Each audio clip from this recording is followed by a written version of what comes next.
C'est bien, nous devons Ouais, tu es, ça fera les sons en moins, tiens. De merde. Eh, salut! Qui est elle? Je t'ai entendu râler. Je me suis dit que t'avais peut-être envie de changer le monde. Ouais, bah ouais, genre rien que ce monde il change, ouais. Eh bien, j'ai une bonne nouvelle pour toi, parce que tu es la solution pour changer ce monde. Je t'explique. Tu connais l'histoire du petit pois? Ouais, le petit pois est dans un ascenseur, je sais plus, ouais. Non. Il était une fois un petit pois, tout seul, perdu dans le vide. Ce petit pois était très très chaud, il faisait plusieurs fois la température du soleil.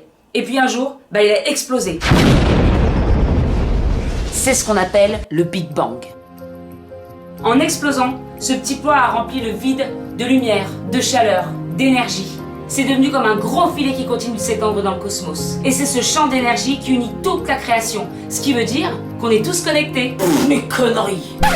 Alors écoute ça. Selon une expérience faite sur un photon, alors pour info, un photon c'est une particule de lumière, c'est ce qui compose notre univers. Tiens regarde, j'en ai plein la main là. Ils ont séparé un photon en deux jumelles et ils les ont éloignées l'une de l'autre. Au bout de leur trajet, elles devaient faire un choix et à chaque fois elles faisaient le même choix. Elles se comportaient comme si elles étaient toujours connectées. C'est ce qu'on appelle l'intrication quantique. Étant donné qu'à la base on était tous comprimés dans ce petit pois, eh bien on peut donc en déduire que nous sommes toujours tous connectés. Tu vois ce que je veux dire ? Écoute-moi ces expériences de fou. Entre 1993 et 2000, Vladimir Poponin et Peter Garyaev ont décidé de tester l'ADN sur les photons. Pour ça, ils ont pris un tube vidé d'air, mais bien sûr, il restait les photons puisque c'est la particule qui compose notre univers. Et ils ont placé un échantillon d'ADN dans le tube. Et qu'est-ce qu'ils ont vu? Eh bien que les photons se disposaient différemment en contact de l'ADN. Et une fois l'ADN retiré, les photons gardaient cette disposition. Ce qui veut dire que l'ADN exerçait un effet direct sur le matériau quantique dont est fait notre monde. Et attends, c'est pas fini.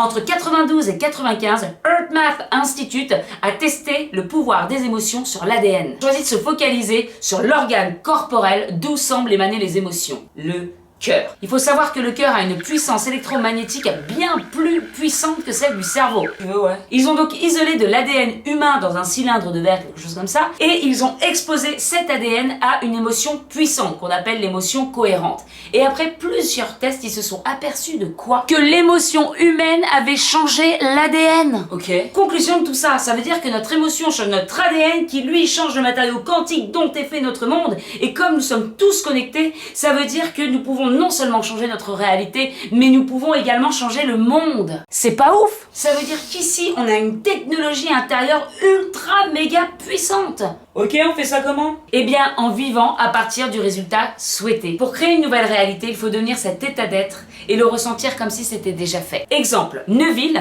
auteur du pouvoir de la conscience, avait conseillé à un mec qui était condamné par la maladie d'imaginer son médecin rentrer chaque jour dans sa chambre et lui dire: Mais vous êtes guéri! Mais c'est un miracle! C'est un miracle! eh bien le mec, en faisant ça chaque jour et en ressentant qu'il était guéri, eh ben il a guéri. Non, c'est pas possible. Mais si, c'est possible. Et en fait, des histoires comme ça, il y en a plein. On dit que c'est des miracles, mais en fait, ça s'explique. Pareil, pendant la guerre israélo-libanaise, ils ont fait une expérience. Ouais. Ils ont entraîné des mecs à ressentir profondément la paix.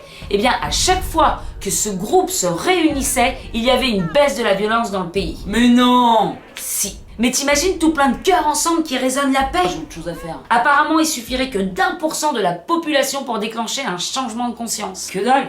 C'est pas beaucoup, mais faut le faire. Ce qu'il faut que tu retiennes, c'est ce sur quoi tu focalises, prends de l'importance dans ta vie et crée ta réalité. C'est pour ça que c'est vachement important de faire attention à ses pensées, à ses croyances, à ce qu'on nous dit, à ce qu'on regarde.